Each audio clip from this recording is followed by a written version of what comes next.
What's up guys, this is going to be my final review for Werewolf the Apocalypse Earthblood. In my previous video I gave a quick overview about the game. In this video I'm going to break down the gameplay mechanics, give you more detailed information and my final score for this game.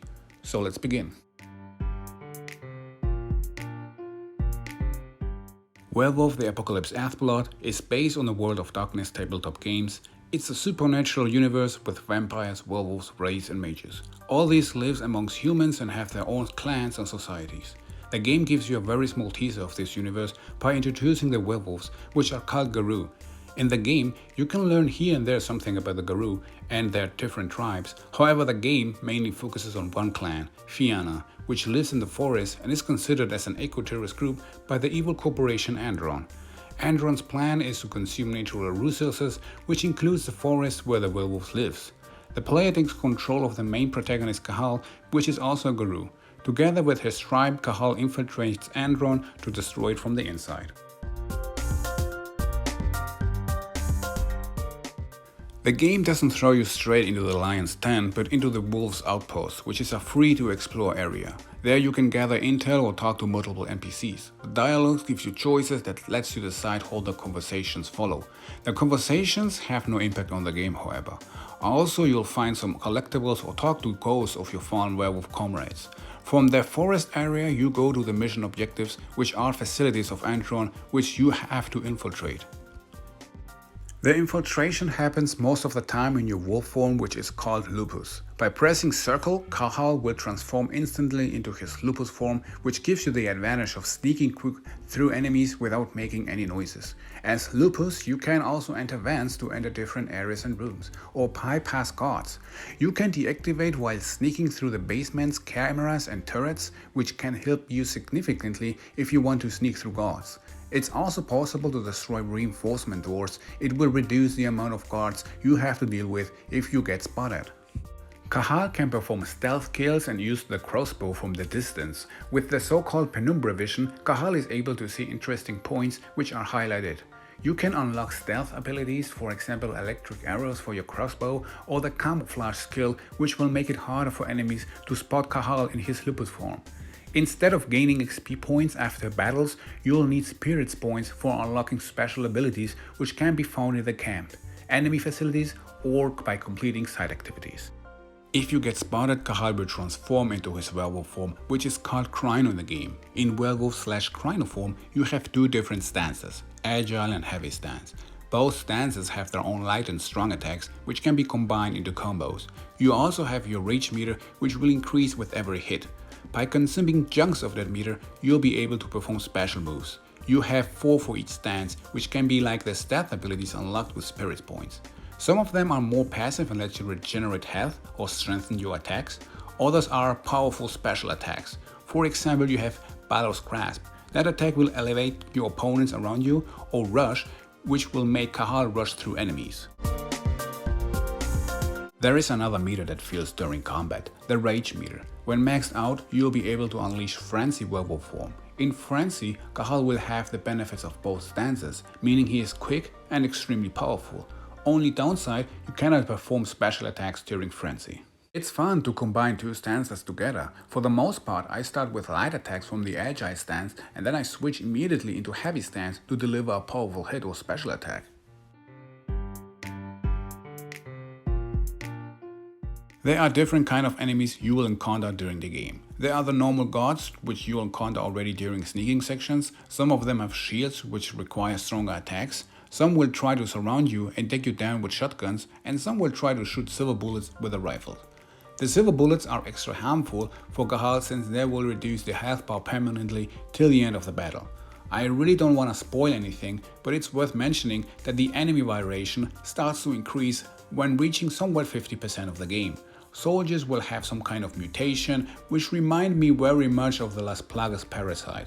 Te voy a hacer picadillo. It is possible to infiltrate one of Andron's basement as human if you talk your way through some options. Also, there are this prison section in the middle of the game that is a nice exchange. In order to plan your prison escape, you'll have to kill 2 inmates and make it look like an accident. Ross, got pills for you. Thank God. I was at the end of my rope. What? What's happening to me? Well done, 47. The money has been wired to your account. Unfortunately, these are very rare. It's not even a handful of these, and that's a shame because the game follows such a straight pattern which makes it very repetitive after a while. I played the whole game on hard from the beginning, and let me tell you, the AI in this game during sneaking sections is extremely forgivable. The guards behave like they are on strike and doesn't get paid enough. I literally just can't repeat what I said in my previous video. They will not hear you if you destroy stuff, kill someone, or bark next to them. And, you're so close, but they're gonna hear you. To give you even a better example, here's Werewolf the Apocalypse Earthblood stealth gameplay in a nutshell.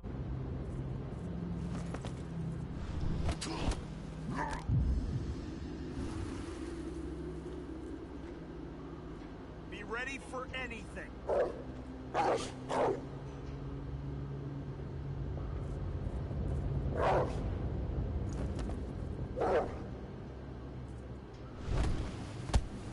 Five minutes later. Raise the security level. Be on the lookout. Keep your eyes open.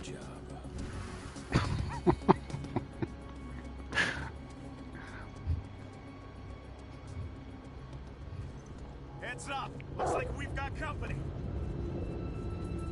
Shit.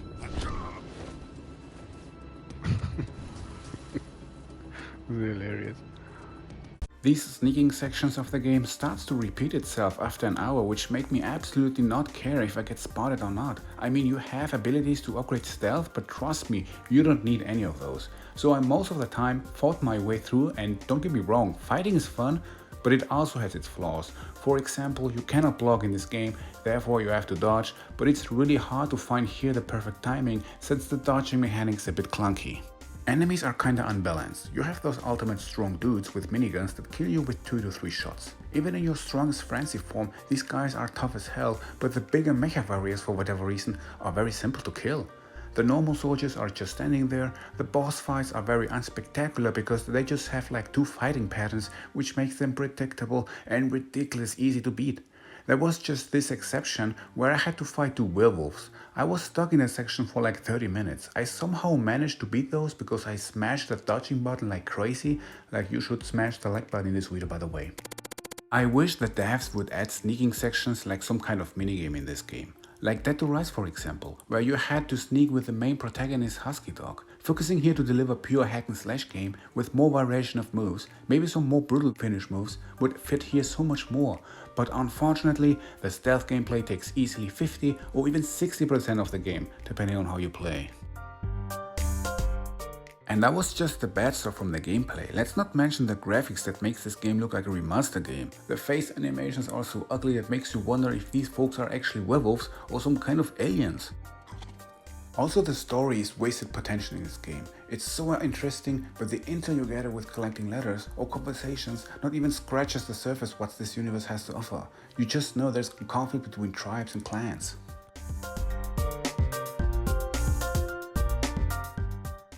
I needed 11 hours to finish, and I'm going to be very honest, the alternative ending might give me motivation to repeat the last level again, but due to the stealth sections, which quite bored me, not enough to repeat the whole game.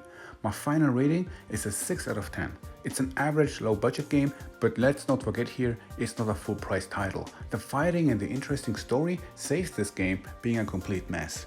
Muchas thank you for watching my review, and see you.